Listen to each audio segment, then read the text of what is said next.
Alright, campers, greetings. This is part 2 of the videos on inheritance. This time we're going to talk about visibility modifiers and getter and setter methods. So let's get going here. So visibility. Java requires that all of the instance and static variables that you create and all the methods that you create have what is known as a visibility modifier. It's part of the signature of every method, and it's part of the declaration of all of the variables. The modifier tells the Java compiler where this variable is allowed to be referenced in your program. It's kind of like scope, but different. And you've already seen one visibility modifier that we use all the time, and that is public. Public lets a variable or a method be used by objects that are outside of the class definition. So by other objects in your program. So for example, for our example, the name instance variable in person can be used inside the student class. And that's actually not because it's public, it's because it's packaged, but we'll get to that. The other modifiers that you can use are private, protected, and package. So let's walk through some of this stuff. So instance variables are usually declared to be private. Okay. And we do that so that the code in other classes can't directly access and change the data. We actually don't want a class like student to change the name in person, and we certainly don't want student tester to be able to change your grades directly. And so we should declare those things to be private. This is known as information hiding. It's one of the 3 pillars of object-oriented programming. And in information hiding, you are supposed to have the access to the data is supposed to be restricted just to the object in which the data exists. So we'll come back to that more. So let's go back to person, right? Since instance variables are supposed to be declared private, we should do that. So let's go and take a look at, here's our current setup, and here's the person method, and here's the instance variable name. And so if we want to protect it, we make it private by adding a visibility modifier to it. And that all works just fine, and it compiles, and that's fine. And now we want to try and compile. Student. And when we try to compile student, though, we have a problem. And the problem is that it says name has private access. And you go, what the heck is that? So if we go back to here for a minute, student inherits from person. So we should be able to use name in person because we're inheriting things from person. And name is a variable inside the person class. Okay? But if we try to do this, you can try this in the student tester class, but we already found that we can't even compile the student class now that we have declared name to be private. Okay? So the problem here is this. Once we declare name to be private in person, we can't see it in student because when a variable is declared to be private, it means it's only visible inside the class in which it's defined. And in our case, that's person. And this is because this leads to the idea that private instance variables and methods are not inherited. So when we say that you inherit all sorts of stuff from person, well, you do, except you don't inherit the private stuff. Right? And so does this mean that information hiding and inheritance are incompatible? That if we want to have information hiding, we can't have inheritance and vice versa? No. Actually, we can get access to the private instance variables using what are called getter and setter methods, which we will get to. But first, we have to fix student. So back here in student, we have this problem where it says name has private access. So I'll go, what to do, So the first thing that we can do is we now know we can't access this name, right, which is the name that's in person, inside student. So we have to get rid of this line. Gone. Okay? But we still want to create a person and we want to initialize it. To do that, we can call the constructor in person and have the constructor in person make the object for us and set the name. And we can call the constructor in person by doing this, super name. So we're going to pass it this name that comes from student, and then we are going to pass that then to the one argument constructor in person. If we go back to person, we see that there is a one argument constructor here that will helps create the person, and it initializes the name. So if we do that, and we go back to student here, and we hit the compile button, now it compiles. And that all works. And then, in fact, if we compile student tester, it compiles too, because remember, student tester is going to create new students. All right? And so what's going to then happen is, if we execute, it works. Okay, so we can get around the whole private thing initially by doing this. But there's one more thing that we have to do. We have to create getter and setter methods so that we can access and change the variables that are marked private. This allows us to have to allow the person and later the student classes to have complete control over the data that is defined for their objects. So if we go back here, so this is called an accessor or getter method. These are public methods. They have to be public, and they return data. They're in the public interface for your class, and it's in such a way that it protects the data for this object. So for us, what we want is in the person class, we want to be able to access the name, and so we will create a getter method called getName that will return to us the name that's in the person class. So if we go back here to the person class, this is the student class. Let's close that. Let's go back to person. What we do is we did exactly this right here. Okay, we created a method called getName, and all its job is just to return the name. Right. So if I want to use the name in the student class or in the student tester class, I simply call the getName method. Now, because this is a public method, the student class will inherit it because the student class extends person. Okay? The student class will inherit all the public and package methods from the person class. So the student class inherits getName, then that means that in the student tester I can call getName, okay, and I can print the name of Fred's name by calling getName from, and this student Fred is a student object, so I call the student object and I call getName. So that all works. So this is like hunky swell, right? And so I can do this with any variable that I have. Okay. So the next thing is to be able to change the values of the variables that are declared to be private.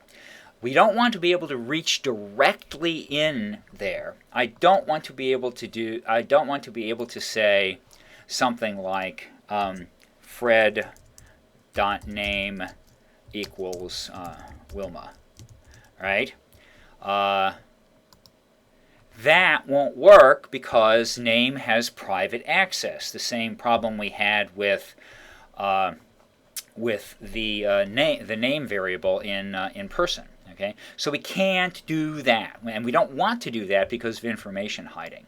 And so what we have to do is we have to have yet another method to be able to change the name.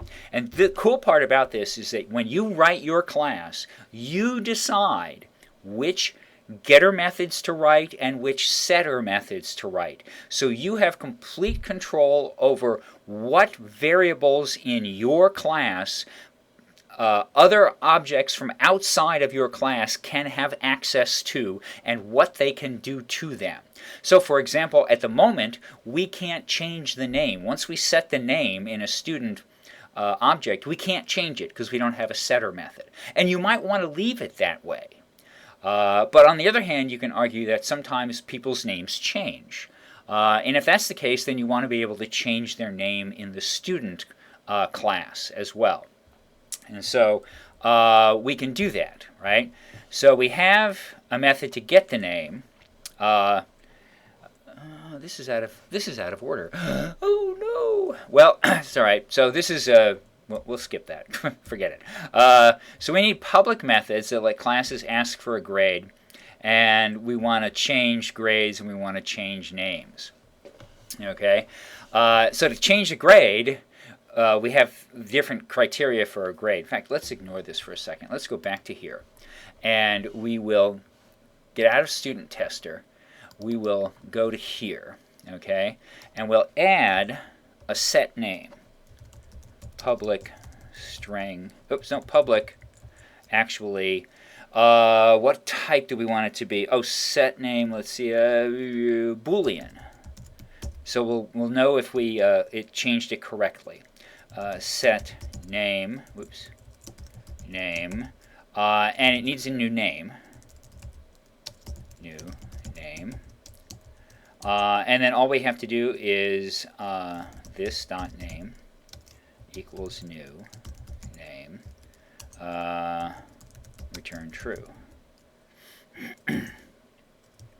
And that's a setter.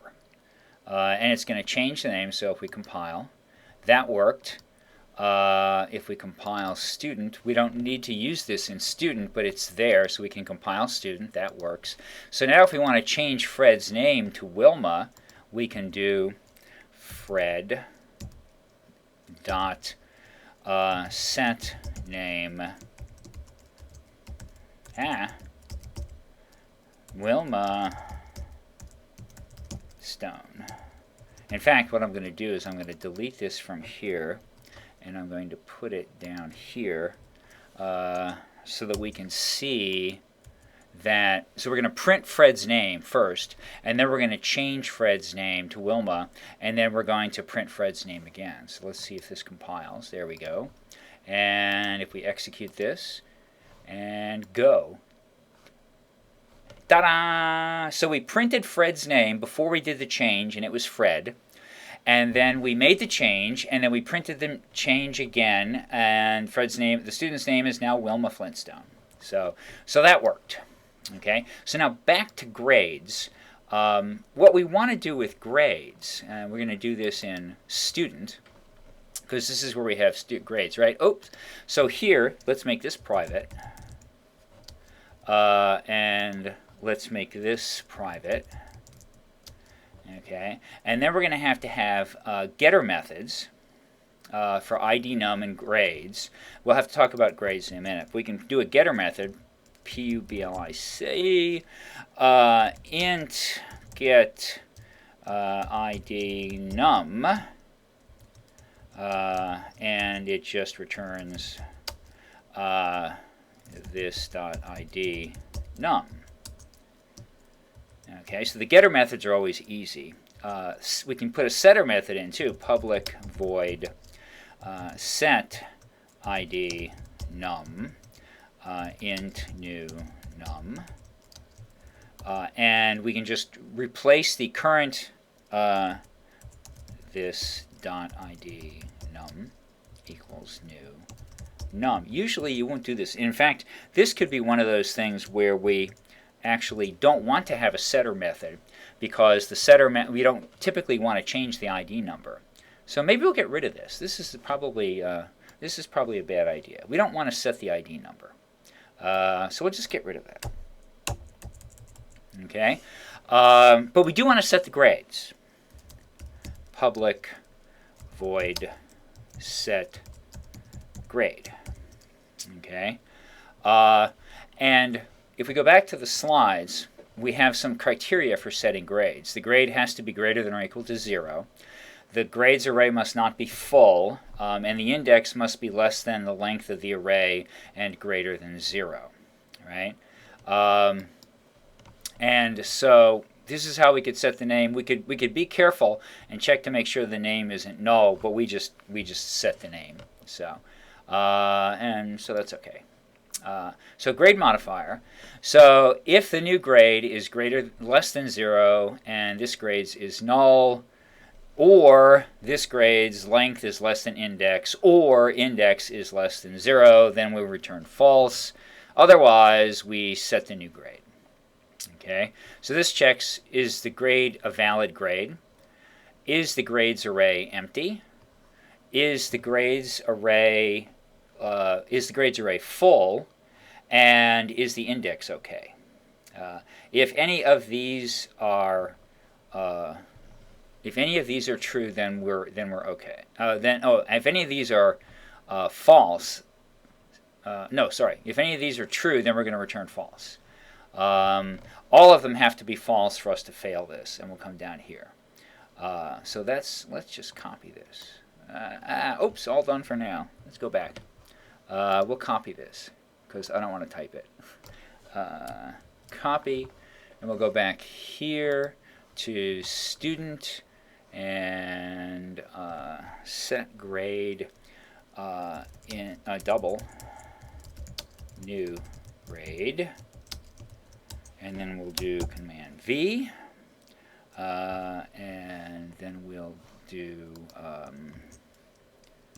return, and then we'll do auto layout, thunk, and then everything fits and it compiles. Oh, cannot find variable index. Oops, that's right. Int index double grade. Incompatible types. Oh, because I said void, Boolean. Dink, there you go. Okay, so now that means in here, we can, so now we have a grade. Do we actually create the grade array in student? No, we don't create the grade array. So what we should do is we should add something in here to create the grade array and say grades equals new double. Let's see, you have a maximum of 100 grades. Okay. And that works. So now we have a grades and it has space to put stuff in. And so here we can say Fred dot add set grade, sorry, set grade 0 88 or 88.0, and then compile, and then close, and then run, and go. Ta-da! And we can't see it, so let's see if we can. We have to get it. So now I have to have a getter for the grades. So let's go back and do a getter for the grades as well. So we have a setter for the grades. We need a getter for the grades. And so we can do public double get grade int index. And it'll just return grades sub index, except this is not good. This is bad because we haven't checked to make sure that the index is within bounds, right? So we actually need all of these checks yet again to do that. But I'll let you figure that part out. Let's just do that, and then we can go here, and we can, instead of do this, we can do system. Oh, wait a minute, sorry. No, we can't. We can do this now. System.out.println get Fred.getGrade 0. Oops. And that worked. And And that worked. And we're done. Okay? We are done for now. I'll see you later.